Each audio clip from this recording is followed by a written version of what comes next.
Welcome to another edition of RCE. Again, this is Brock Palen. You can find us online, find all the back episodes, and nominate new shows at rce-cast.com.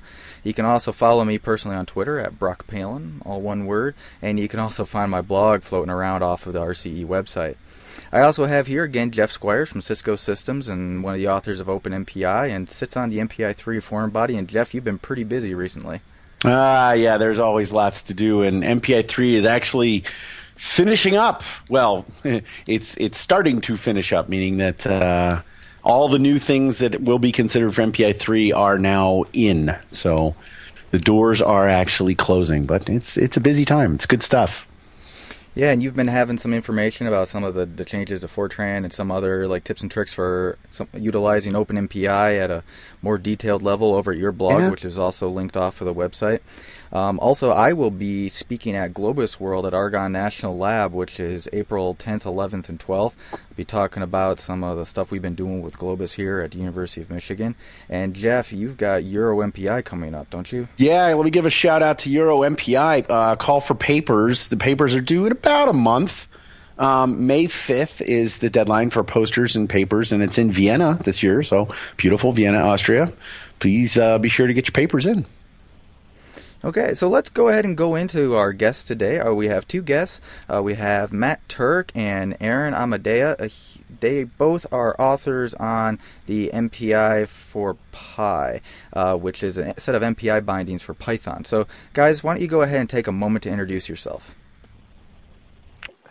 Sure. So, my name is Aron Ahmadia. I'm a research scientist at King Abdullah University of Science and Technology, and primarily, I came into mpi4py as a user since we're interested at a high level of using Python for parallel computing applications on supercomputers.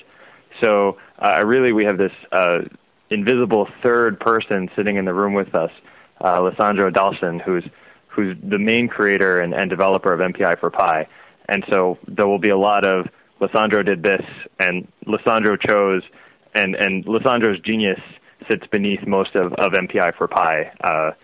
But yeah, we're happy to be part of the development team and helping with mpi4py.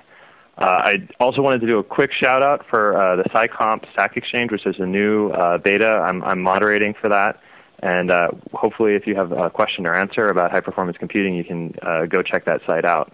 And there'll be a link, I hope, from the podcast page. Yeah, so my name is Matt Turk, and I'm a postdoc at Columbia University with the NSF CI Tracks program.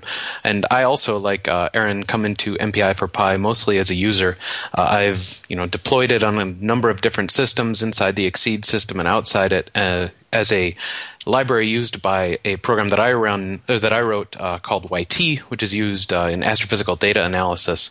And I've used it mpi4py to interoperate with C++ code, as well as strictly within Python. So that's pretty much where I come at it from. Yeah, so unfortunately we did try to get Lisandro on the show, but he couldn't be here due to scheduling conflicts and time zones and all that kind of fun stuff. But he said that you guys could fill in for him as a worthy representative. So why don't we go right into this? Can you give us a little bit of an overview of what mpi4py is? Sure. So mpi4py is, at the highest level, a set of bindings for the MPI interface from Python. So it attempts to provide not only all of the MPI functions at a C level, where you're basically calling the C function directly just from Python, but also a friendlier set of bindings that interact with generic Python objects using a technology in Python called pickle, which is effectively just serialization. Now, what was the rationale for creating mpi4py? I mean, why add yet another set of language bindings in here? What's the motivation? So I think that it's clear that if you want to use MPI from Python, you can't just call the C API directly. That's ugly and dirty. And C-types wasn't even around when mpi4py was first written. So it's nice to have something in the language that's friendly and flexible and easy to use and feels like Python. So if you're an MPI programmer, of course, and you've been writing in C and Fortran, you don't care. But if you're a Python programmer, you want something that feels comfortable for you. So, for instance, if you have a Python program that you're using and you want to, add on to it, say, a parallel analysis layer, which is where I came at it from. We had this program called YT, and it operated very nicely in serial, and we wanted to be able to extend it in order to run on hundreds and now thousands and tens of thousands of cores. And so in order to do that, we needed some mechanism for parallel interoperation.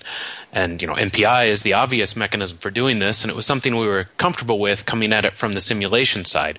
Our simulation code uses MPI for message passing, and so it was natural that we would want to use it from within Python. And so we started out using mpi4py in its most trivial mechanism, where it utilizes or trivial from the user standpoint mechanism, where it uses pickle to serialize objects and pass them between different processors. And then we moved on to using it from the more advanced standpoint of actually broadcasting arrays directly, where it takes the underlying memory buffer and then supplies that directly to MPI. Now, how many Python applications for MPI do you see? Because in some respects, in high-performance computing, people eschew everything that detracts away from performance. And there certainly is the argument that a higher-level language like Python won't give you that bare-metal performance. Well, I guess it's interesting, right? Because what you're getting at here is this idea of bare metal performance. And in a sense, yes, if you're broadcasting around Python objects and you have to rely on the interpreter to go through and evaluate what a type of a given object is and how it's expressed to the underlying C code, then yeah, that can provide a number of barriers to performance. But that's not necessarily how it's exposed to mpi4py. For instance, mpi4py relies on NumPy, and what NumPy is essentially a number of shims that provide Python access to fast underlying C arrays.